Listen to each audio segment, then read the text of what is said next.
Coucou tout le monde, j'espère que vous allez bien. Je vous retrouve pour une nouvelle vidéo astuce beauté et on va prendre soin de nos pieds aujourd'hui.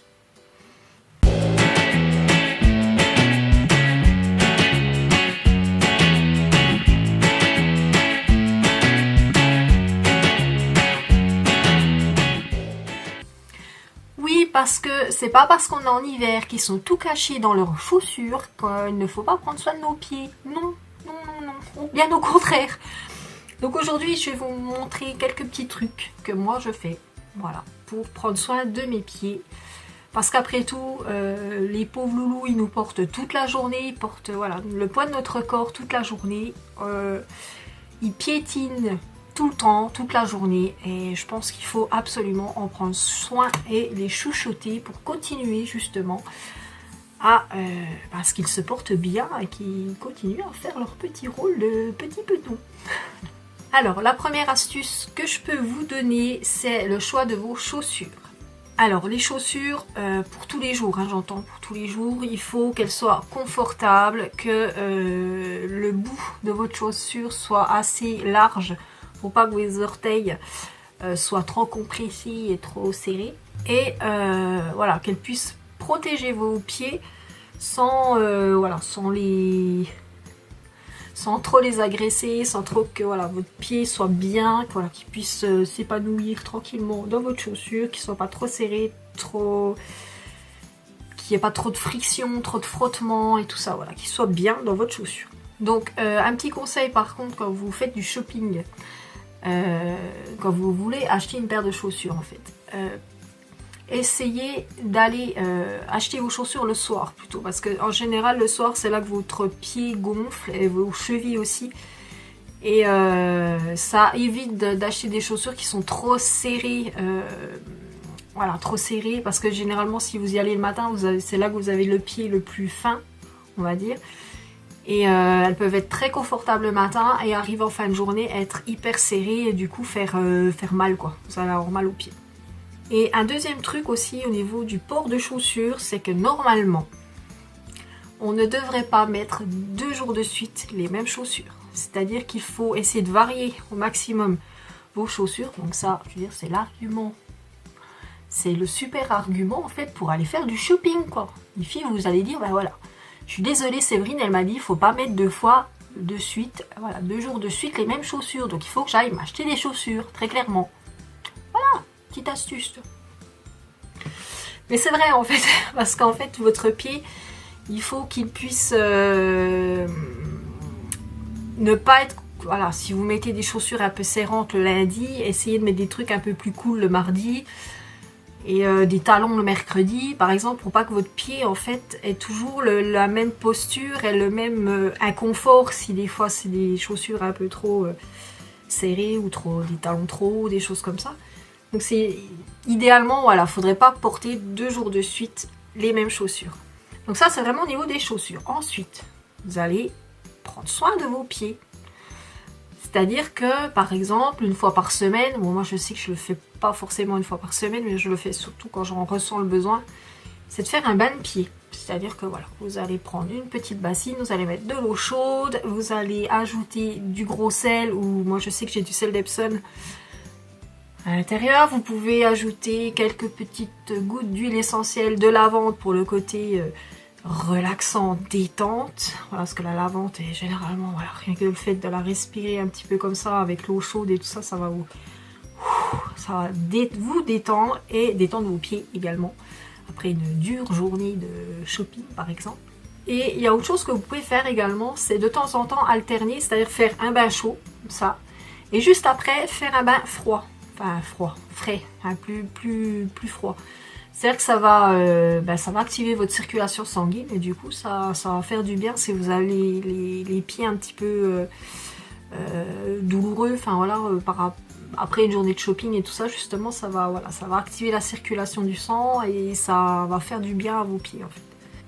Et un troisième petite chose à faire, c'est d'utiliser une pierre ponce. Vous savez, une pierre, c'est la roche volcanique il me semble à la base.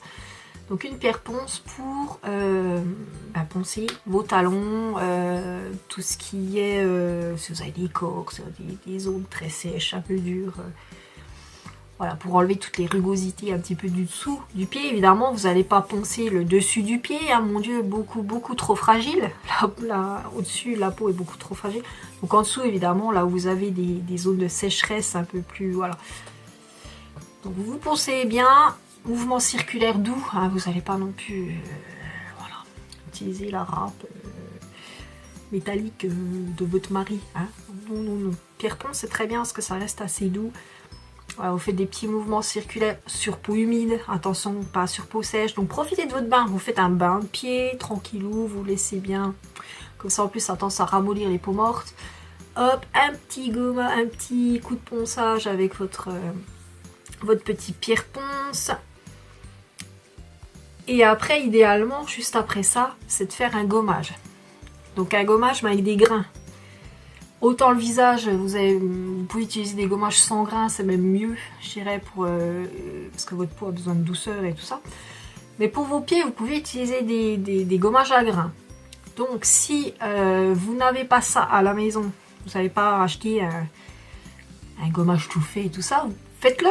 C'est très simple, vous utilisez soit du marc à café, soit du sucre que vous mélangez à une huile végétale quelconque, peu importe, celle que vous avez, même de l'huile d'olive, vous avez forcément une huile à la maison pour faire vos vinaigrettes, par exemple. Donc, vous mélangez soit du marc à café, qui a un grain un peu plus fin, soit du sucre, tout simplement, du sucre en poudre, que vous mélangez donc à votre huile. Vous allez masser délicatement tout votre pied, là, il n'y a pas de souci, vous pouvez faire le dessus, le dessous, ça va enlever toutes vos petites cellules mortes. Vous pouvez également assister sur les orteils, entre les orteils. Vous mettez bien partout, vous gommez bien partout, vous rincez là déjà. Vous avez les pieds extrêmement doux. Et voilà, franchement c'est top. Alors juste un petit truc par contre, avant de faire tout ça, l'idéal c'est de ne pas avoir de vernis en fait, pour que les ongles aussi profitent de tout ça en fait, des bienfaits et tout ça, de tous les petits soins que vous allez faire. Et puis, je dirais le dernier truc, la dernière étape à tout ça. Vous faites le bain, le petit ponçage, le petit gommage. Et après, il faut venir chouchouter votre extrémité pédestre. Nous allons dire vos extrémités pédestres, même, parce qu'en général, on en a deux. Et vous allez venir hydrater et nourrir vos pieds. Donc il faut savoir en fait que les pieds n'ont pas de glandes sébacées, c'est-à-dire qu'elles ne produisent pas de sébum, donc elles ne peuvent pas, comme votre peau, produire du sébum pour nourrir et protéger vos pieds. Non, il n'y a pas de glandes sébacées, donc il n'y a pas de protection naturelle de vos pieds, donc c'est une zone qui est souvent sèche, voire extrêmement sèche. Donc il va falloir venir l'aider à se nourrir, pour avoir une peau douce et confortable et toute belle, toute bien. Voilà. Alors vous pouvez utiliser une huile. Donc il y a l'huile de ricin qui est très bien. C'est-à-dire qu'elle va venir hydrater la peau et en plus je crois qu'elle a un effet sur tout ce qui est corps, verrues et tout ça apparemment. Bon, je n'ai pas testé donc je ne peux pas vous dire si effectivement ça a un effet. Mais a priori, cette huile de ricin aurait un effet sur tous ces petits désagréments qu'on peut avoir des fois au niveau des pieds. Par contre, l'huile de ricin, apparemment, il ne faudrait pas l'utiliser sur les enfants et sur les femmes enceintes. Pourquoi? Je ne sais pas. Je dois avouer que je ne sais pas. Et vous pouvez également utiliser une huile d'olive, tout simplement, si vous avez de l'huile d'olive à la maison. Ou l'huile de coco, ou l'huile d'amande douce, enfin une huile que vous avez à la maison ira très bien. Donc hop, vous massez, en plus vous en profitez pour bien masser vos pieds. Parce que l'huile, il faut la faire pénétrer un petit peu, hein. Des fois elle ne pénètre pas rapidement. Donc profitez-en pour bien masser vos pieds, ça vous fera énormément de bien au niveau de la détente. Voilà, et vos pieds aussi, ça leur fera beaucoup de bien également. Et moi en fait il y a un truc que je fais, c'est-à-dire que donc, vous pouvez soit utiliser une huile, soit vous avez des crèmes très bien du commerce. Moi je sais que j'en ai deux qui sont hyper hydratantes, hyper nourrissantes, et en fait comme elles sont généralement très riches, hein, les crèmes du commerce spécial main ou spécial pied, particulièrement sont extrêmement riches parce que c'est une zone extrêmement sèche, donc c'est logique. Et en fait moi ce que je fais, petit conseil que je vous donne et qui marche du feu de Dieu, c'est vous mettez en fait une couche assez épaisse sur la totalité de vos pieds et vous faites ça donc le soir, parce qu'en général on fait ça le soir pour bien se détendre, tout ça, ouais, voilà, après la journée, ça sert à rien de faire ça le matin, je trouve, c'est un peu, bon bref. Donc vous appliquez une couche assez épaisse sur vos pieds et vous enfilez des chaussettes pour toute la nuit.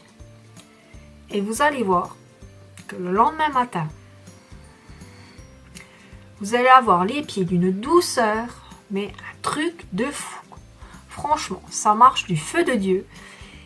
Et ouais, et en plus du coup, votre peau de pied, votre peau de pied aura absorbé tout ce dont elle a besoin. Ben voilà, si, parce que des fois on n'en met peut-être pas assez, ou parce que voilà, si on fait ça à la va-vite, entre guillemets, on prend juste une noisette et peut-être que votre peau elle en a besoin d'un petit peu plus. Donc du coup, vous mettez une couche assez épaisse, bon, pas non plus un pot de crème à chaque utilisation, n'est-ce pas, mais voilà, que ça reste un peu blanc, quoi, quand vous avez une crème un peu blanche, ça reste un peu blanc sur la peau. Vous enfilez vos chaussettes et du coup après, franchement, c'est pour ça que je vous dis ça avant la nuit, parce que moi il m'est déjà arrivé de mettre ça en début d'après-midi parce que j'avais la peau de pied extrêmement sèche et ça devait être en été je crois. Et du coup après pour marcher avec ça, bah vas-y quoi, ça c'est très désagréable, c'est vraiment pas, voilà. Donc du coup le soir c'est très bien, comme ça vous allez au lit, vous glissez sous la couette, en plus c'est chaud donc ça active encore plus le truc, tu vois. Et franchement, le test des chaussettes, faites-le et dites-moi si vous avez déjà fait. Dites-moi ça en commentaire. Et franchement, moi ça marche hyper bien, quoi. Après vous avez les pieds de bébé. Les pieds de bébé hyper doux là, vous savez, tout doux. Et bien je crois que j'ai fait le tour de ce que j'avais à vous dire pour les pieds. Prenez soin de vos pieds, on les néglige de trop je trouve, alors que comme je vous disais en intro, franchement, voilà, on les ménage pas quoi, quelque part, on est tout le temps dessus, on piétine toute la journée, voilà, ils sont souvent mis à rude épreuve, donc il faut chouchouter nos pieds. Voilà, ce sera notre pensée philosophique de la journée. Chouchoutons nos pieds, voilà, c'est tout. Je vous fais des gros bisous, je vous dis à mercredi prochain pour une prochaine vidéo. Prenez soin de vous et de vos pieds et passez une excellente semaine. Bye.